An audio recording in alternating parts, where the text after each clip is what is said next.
আমার স্বামী টিটু ঘর জামাই থাকত আমাদের বাড়িতে, কিন্তু সে ছিল অকর্মা, কোনো কাজ করতে পারত না।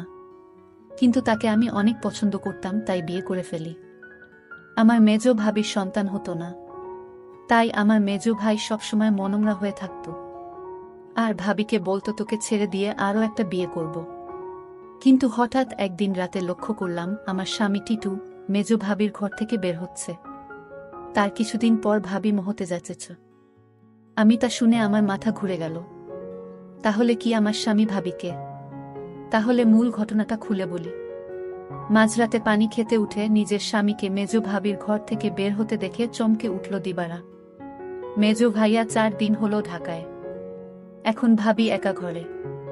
আমার স্বামী এত রাতে মেজ ভাবির ঘরে কি করতে গিয়েছিল সেটা জানার জন্য আমার মাথায় ঘুরপাক খাচ্ছে। এই ঘরের দিকে স্বামীকে আসতে দেখেই দরজা বিজিয়ে দিয়ে বিছানায় উঠে ঘুমানোর অভিনয় করল দিবারা। তার স্বামী দরজা ঠেলে সন্তর্পণে হেঁটে এসে বিছানায় তার পাশে শুয়ে পড়ল। দিবারা এই বাড়ির মেয়ে, তার স্বামী ঘর জামাই। দিবারা জানে কোনো রকম অপরাধ করলে তাকে সহ তার স্বামীকে এই বাড়ি থেকে বের করে দিবে ভাইয়েরা, তাই এই ব্যাপারে আর কোনো কথা বলে না দিবারা।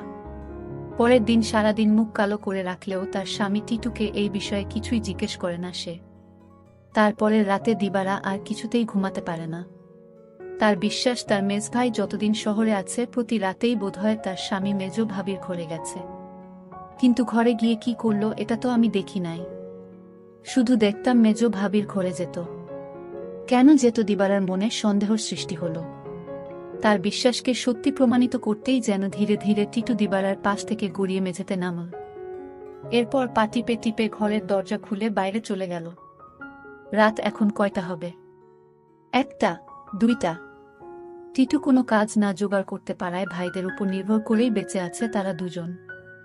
দিবারা টিটুর এই অর্থ উপার্জনের অক্ষমতাটাই পুষিয়ে দেয়, সারাদিন গাধার মতো বাড়ির কাজ করে। সারাদিন কাজ করায় শরীর এতই ক্লান্ত হয় যে সারারাত মরার মতো ঘুমায় দিবারা। কয়বার টিটু তাপ্পর দিয়েও দিবারার ঘুম ভাঙাতে পারেনি। তাই রাতে যে দিবারা জেগে থাকতে পারে এমন কোনো ভয় তার ছিল না বলা যায়। আর এই সুযোগে মেজ ভাবির ঘরে যেত। কিন্তু কেন যেত তা আমি কিছুই জানতাম না। পরদিন রাতে দিবারা ঘুমায়নি। সে রাতে জেগেছিল তার স্বামী কি করে তা জানতে। তখনই দেখল দিবারার স্বামী বিছানা থেকে ধীরে ধীরে উঠে গেল। ঘর থেকে বের হয়ে মেজ ভাবির ঘরে গেল। কিছুক্ষণ পর মেজ ভাবির ঘর থেকে চিৎকার শোনা যাচ্ছে। মনে হচ্ছে ভাবির এক অন্যরকম চিৎকার। আমি ভাবতে থাকলাম কি হতে যাচ্ছে এখানে। আমি কিছুটা আন্দাজ করতে পারলাম না আসলে ওই ঘরে কি হচ্ছে। টিটু চলে যেতেই বালিশে মুখ গুজে ফুপিয়ে কেঁদে উঠল দিবারা। সে তার স্বামীকে কত ভালোবাসে, সে কিনা করে সারাদিন তার জন্য, আর সে কিনা তার সাথে বিশ্বাসঘাতকতা করতে পারে। দিবারা ভাবল ওই ভাবির ঘরে কেন আমার স্বামী টিটু যায়, এটা আমার যে করে হোক জানতে হবে। পরের 2 রাত অনেক চেষ্টা করেও জেগে থাকতে পারল না দিবারা। সারাদিনের কাজের ধকলে এতই ক্লান্ত থাকত যে মাঝরাত পর্যন্ত বিছানায় শুয়ে জেগে থাকা তার পক্ষে অসম্ভব ছিল। তারপরে যখন মেজভাই চলে এলো তখন থেকে দিবারা কিছুটা নিশ্চিন্ত হল। তারও কয়েকদিন পর এক রাতে গভীর ঘুমে ঘুমিয়ে রয়েছে দিবারা।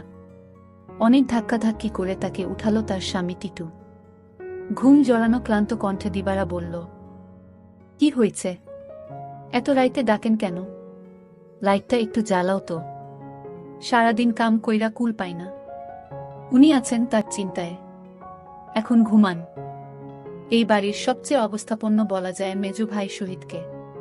তার স্ত্রীও অবস্থাসম্পন্ন ঘরের মেয়ে। শহীদ মিয়ার বড় চালের আড়তের ব্যবসা। গ্রামের দিকে হলেও শহীদের ঘরটা দেখার মতো। ইট সিমেন্টের দেয়াল আর টিনের দোচালা। তার ডান পাশে 2টো ইটের তৈরি ছাপড়া ঘরে থাকে ছোট ভাই বাদল আর বড় ভাই জলিল। তাদের 2টো ঘরের মুখোমুখি উঠান পেরিয়ে একটা টিন আর বাঁশের তৈরি ঘর। এখানেই দিবারা আর টিটুর সংসার। দিবারা খুব চিকন আর কালো হওয়াতে বাবা মায়ের মৃত্যুর পর 3 ভাই অনেক খুঁজেও কোনো পাত্র পায় না। শেষমেশ এক ভব ঘুরে ভাদাইমা গোছের এই টিটুকে ঘর জামাই হিসেবে আনে। ভেবেছিল টুকটাক কিছু কাজে তাকে লাগাবে, কিন্তু সে পুরোই অকর্মা। সেই দিনের প্রায় 1 মাস পর বাড়িতে বিরাট উৎসবের মতো আয়োজন হলো। দিবারার ছোট ভাইয়ের 2টা আর বড় ভাইয়ের 3টা সন্তান হলেও মেজো ভাই বিয়ের 4 বছর পরেও সন্তানের মুখ দেখতে পারেননি। মেজো ভাই আরেকটা বিয়ে করবেন কিনা এটা নিয়ে চিন্তা ভাবনা করছিলেন। যে স্ত্রী তাকে সন্তানের মুখ দেখাতে পারবে, মেজো বউকে তাহলে এই বাড়ি ছেড়ে চলে যেতে হতো।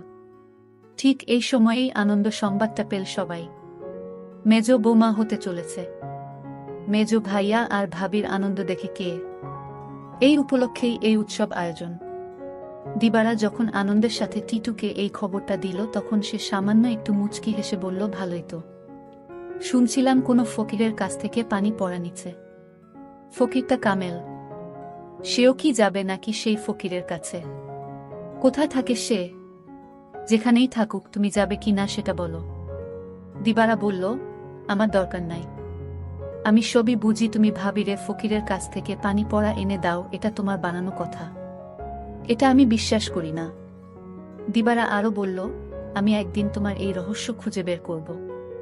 আর যেদিন তুমি ধরা পড়বে সেদিন বুঝতে পারবে তোমার কি অবস্থা হয়। টিটু তখন বলেছিল, তুমি আমারে বিশ্বাস করো না। দিবারা বলল, করি, কিন্তু তুমি তোমার প্রতি আমার বিশ্বাস দিন দিন উঠে যাচ্ছে। যতদিন পর্যন্ত আমি জানতে না পারবো তুমি মেজো ভাবির ঘরে কেন যাও, ততদিন পর্যন্ত তোমার প্রতি আমার আর বিশ্বাস হবে আর হবে না। দিবারা এই কথা বলে ঘুমাতে গেল। তার স্বামী টিটু তার সাথে শোয়া ছিল, কিন্তু হঠাৎ করেই দেখল তার স্বামী বিছানায় নাই। তখন দিবারা চিন্তা পড়ে গেল, আজও চলে গেল। ভাবির রুম থেকে এক প্রকার চিৎকার আসতে শুরু করল। আমি কিছুই বুঝতে পারলাম না এটা কিসের চিৎকার। মনে হচ্ছে মেয়েলি কণ্ঠ। প্রায় 1 ঘন্টা পর দিবারা দেখতে ফেল মেজো ভাবির রুম থেকে বের হতে।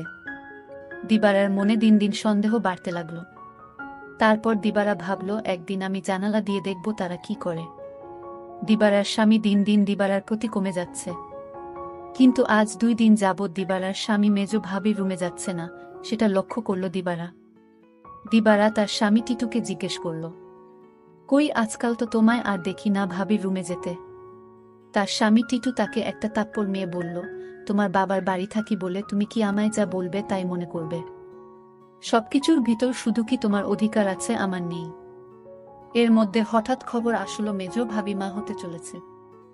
দিবারা সেটা শুনে থমকে গেল, কারণ মেজো ভাবির স্বামী মানে আমার মেজো ভাইয়ার তো সমস্যা ছিল। তাহলে কিভাবে সে মা হতে চলল? আমার মাথায় কোনো কাজ করছে না। আমার মনে সন্দেহ হতে লাগল। দিবারা তার স্বামীকে বলল, আপনি এখন আর দেখি দিবারার রুমে যান না কেন? কখন কি করব সেটা আমার ব্যাপার। যাই হোক, আমি এবার অপেক্ষায় আছি কখন আবার আমার স্বামী তার রুমে যায় সেই প্রতীক্ষায়। এর কিছুদিন পর তার স্বামী টিটু ভাবির রুমে গেল। তারপর আমি জানালা দিয়ে যা দেখলাম তা দেখে আমার চোখ ছানা বড়া হয়ে গেল। দিবারা এই দৃশ্য দেখে সে বিছানায় শুয়ে কান্না করতে লাগল। ঠিক তখনই আমার স্বামী টিটু আমার রুমে এসে পড়ল আর আমায় বলতে লাগল, আরে শাহানা, লাইট জ্বালাও না, দেখ কি দেই। বিরক্ত হয়েই বিছানা থেকে নেমে লাইট জ্বালালো দিবারা। তারপর চুকিতে এসে বসল।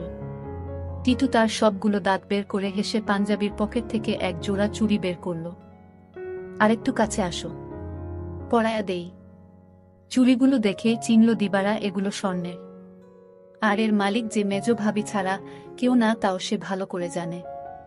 সে ভয়ে ভয়ে ফিসফিস করে বলল, এগুলা তো মেজো ভাবির, তুমি পাইলা কই? আরে ভয় পাইও না, চুরি করি নাই, মেজো ভাবি আমারে দিচ্ছে। বলো কি? সে কেন দেবে? তোমারে একটা কথা কই। কই কই কইরাও এতদিন কইতে পারি নাই শর্মে। ভাবছিলাম তুমি আমারে ভুল বুঝবা, কিন্তু তোমারে আমি কি কিছু গোপন করি বলো? ভুল বুঝো না বউ। মেজো ভাই এইবার ঢাকায় যাওয়ার পর কয়রাত আমি মেজো ভাবির ঘরে গেছিলাম। টিটু আবার বলল, মেজ ভাই ঢাকা যাওয়ার পরে মেজ ভাবির কয় রাত খুব জ্বর হয়েছিল, কিন্তু তার যত্ন করার মতো কেউ ছিল না। তাই ভাবি কইল, দেখ টিটু, তোরে আমি ভাইয়ের মতোই দেখি। আমার সারাদিন ভালো লাগে, খালি একটু দুর্বলতা থাকে, কিন্তু রাত হইলেই জ্বর বাড়ে। তুই কি রাইতে আইসা আমার মাথায় একটু পানি ঢালতে পারবি? দিবারা অবাক হয়ে বলল, আমারে কইতে পারত। ছোট ভাবি, বড় ভাবি আছে, তোমারে কইল কেন? আমারে সারা দিনে জ্বরের কথা একবারও কইল না। টিটু মুখটাকে মলিন করে বলল, দেখলা, সব আমার কপালের দোষ। আমি জানতাম তুমি আমারে সন্দেহ করবা। আমি কি আর মাইন্সে বিশ্বাস পাওয়ার যোগ্য? দিবারা এবার কাঁদো কাঁদো হয়ে বলল, না গো, আমি ওইটা বলি নাই। আমি তোমারে বিশ্বাস করুম না তো কারে করুম কও? তুমি ছাড়া আমার আর কেরা আছে? তুমি আমারে ঠকাইবা ফিরিসতা আইসা কইলেও বিশ্বাস করুম না। এই না হইলে আমার বউ। শুনো, ভাবিরে কইলাম দিবারারে পাঠায় দিবনে। ভাবি কইল, আহা, বেচারি সংসারটার লাইগা কাজ কইরা সারাদিন মরতাছে, তারে আবার রাইতে ত্যাক্ত করা কেন? দিবারা জানে যে আমি তোমারে ভাই মানি। তুমিই আইসো, দিবারা কিছুই মনে করবে না জানলেও। ওর মন এত নষ্ট না। তবুও আমি তোমারে কিছু কই নাই ডরে। তাছাড়া বুঝি তো পরের বাড়িতে থাকি, বেশি তর্ক মানায় না। এই জন্যই আমি তোমার ভাবির রুমে গেলাম চুপি চুপি। কারণ রাতে তোমার ভাবির মাথায় পানি না দিলে কি তখন জ্বর ছাড়ত? আমি যদি ভাবির পাশে না থাকতাম আর মাথায় পানি না দিতাম তাহলে জ্বরে মইরা যাইত। এতদিনে ভাবিকে কবরস্থানে রেখে আসতে হতো। দিবারা তখন বলল, সবই বুঝলাম, কিন্তু একটা বিষয় আমার মাথায় ঢুকছে না। টিটু বলল, কি কথা তোমার মাথায় ঢুকছে না আমারে বলো। দিবারা তখন বলল, আমার মেজু ভাইয়ের সমস্যা ছিল, কিন্তু সে কিভাবে মা হতে চলেছে। আর ভাবির ঘর থেকে কিসের আওয়াজ আসত। টিটু তখন বলল, তুমি দেখি আবার আমাকে সন্দেহ করতেছ। এই সন্দেহটা তোমাকে দূর করে দেই। তোমার মেজো ভাবি একদিন আমায় বলল, আমার সংসারটা মনে হয় টিকবে না। আমি বলেছিলাম, কেন টিকবে না? কারণ আমার কোনো সন্তান নেই, তাই স্বামী আরেকটা বিয়ে করতে পারে বলে আমায় বলল। আর তখনই আমি বলেছিলাম, তোমার ভাবিকে শোনো, তুমি কিছু চিন্তা করো না, আমি সব ব্যবস্থা করতাছি। আমি তখন এক ফকির বাবার কাছে গেলাম। ভাবির সমস্যাগুলো খুলে বললাম। ফকির বাবা বলল, আমি তোমায় এক গ্লাস পানি পড়া দিব। সেটা 2-3 ফুটা করে সপ্তাহখানে খেতে হবে। তাও নিজ হাতে খেলে হবে না, তার স্বামী তাকে কাওয়াই দিতে হবে। তখন তো বড় ভাই বাড়িতে ছিল না। আমি কোনো উপায় না পেয়ে এক গ্লাস পানি পড়া নিয়ে আসলাম। আর এই ফকির বাবার পানি পড়া খেয়ে আল্লাহর রহমতে সে সন্তান লাভ করেছে, বুঝলে এবার দিবারা। আর তোমার ভাবির ঘর থেকে যে শব্দ আসতো সেটা ছিল LED শব্দ। তুমি তো শুধু শুধু আমায় সন্দেহ করতে। দিবারার চোখ ভিজে উঠে।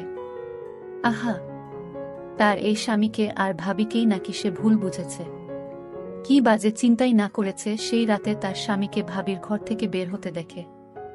সে সিদ্ধান্ত নেয় তার সহজ সরল এই স্বামীকে আর কোনোদিন সন্দেহ করবে না সে। টিটু বলল, আমি সেবা যত্ন করাতেই তো ভাবি সুস্থ হইয়া গেল। তাই তো খুশি হইয়া দিল এই চুরি জোড়া, কইল দিবারারে দিও। তবে দিনের বেলা এটা পইর না সাহানা। বুঝি তো পরের ঘরে থাকি, 5 লোকে 5 কথা কইব। দিবারা তখন কেঁদে কেঁদে বলল, আমি তোমাকে অনেক কষ্ট দিয়েছি, তোমাকে অযথা সন্দেহ করেছি, আসলে তুমি নিষ্পাপ। দিবারা বলল, তুমি মেজো ভাবির ঘরে গিয়ে মেজো ভাবিকে মায়ের মতো যত্ন করে সুস্থ করে তুলেছে, এরকম স্বামী এখনকার যুগে পাওয়া বড় কঠিন। দিবারা বলল, আমায় ক্ষমা করে দিও তুমি। তুমি ক্ষমা না করলে আল্লাহ আমাকে ক্ষমা করবে না। টিটু তখন হেসে বলল, আমি তোমাকে ক্ষমা করে দিয়েছি। বন্ধুরা, আজকের গল্পটি কেমন লাগলো তা অবশ্যই কমেন্ট করে জানাবেন, আর এরকম নতুন নতুন ভিডিও পেতে আমার চ্যানেলটিকে সাবস্ক্রাইব করে পাশে থাকবেন। ধন্যবাদ।